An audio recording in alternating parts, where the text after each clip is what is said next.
Oigamos a José Antinóe Fiallo. Monseñor Meriño, que pertenecía al sector liberal, termina siendo gobierno y teniendo como ministro del Interior a Ulises Geró, con muchos conflictos. Y en uno de los conflictos que se le presenta, que es una invasión que se produce en la parte oriental, se le dan facultades al ministro del Interior para que el ministro del Interior pueda reducir a la obediencia a las personas que se oponen al gobierno de Meriño, y entonces se produce una cantidad de fusilamientos. Uno de los fusilados por Lilis durante la frustrada expedición de Cesario Guillermo lo fue el poeta Juan Isidro Ortea. Lilis dijo: lo hice para que no siguiera escribiendo en latín. Gracias a que fue señalado por Luperón, Lilis ocupó la presidencia por primera vez a partir de septiembre de 1882. Acerca de esto, oigamos a Jaime Domínguez.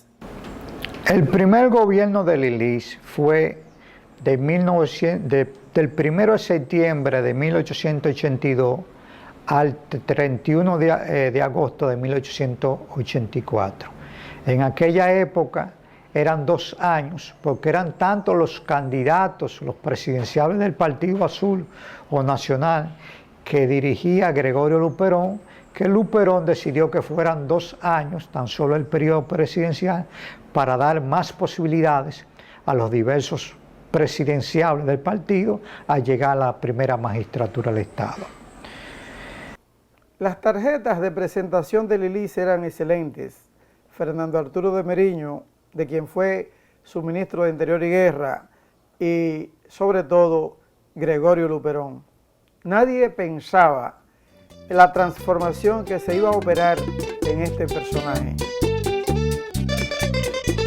Fue gracias a Luperón que Lilis fue señalado a ocupar la presidencia, creyéndole un hombre honrado. La primera expresión de la crisis política entre los azules fueron las elecciones de 1884.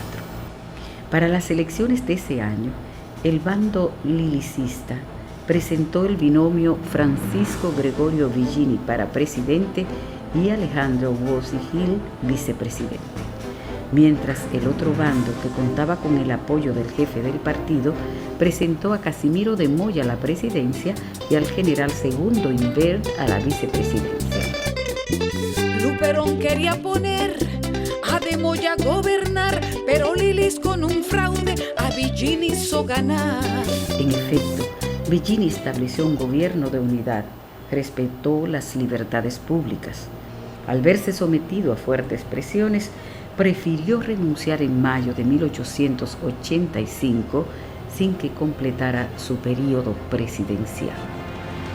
Tras la renuncia de Villini, ocupó la presidencia Alejandro Bosch-Gil, hombre de confianza de Lilis, quien le había sugerido para vicepresidente.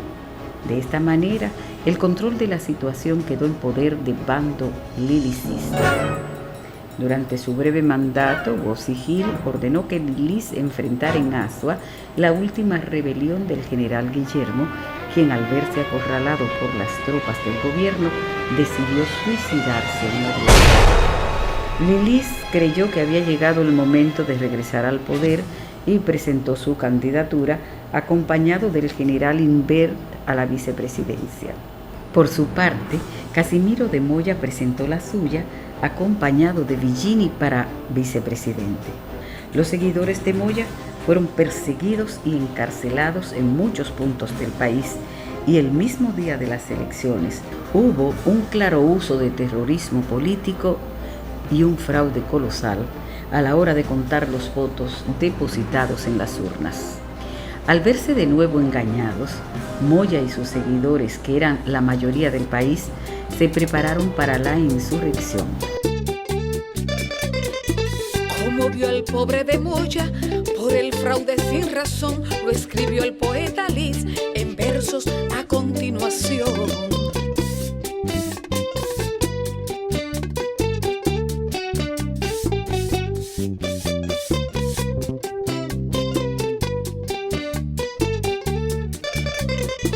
Casimiro a Casimiro, sin poder casi mirarlo, y a Segundo lo secundo, sin poder a secundarlo.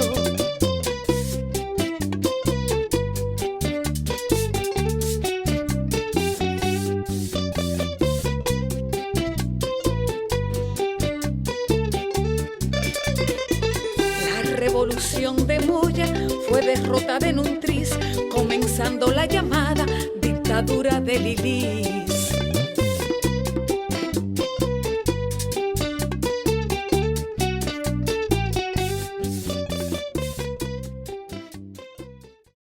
El periodo que correspondió a los gobiernos azules fue marcado por un cierto progreso y una cierta paz, pero vendría algo terrible para el pueblo dominicano después.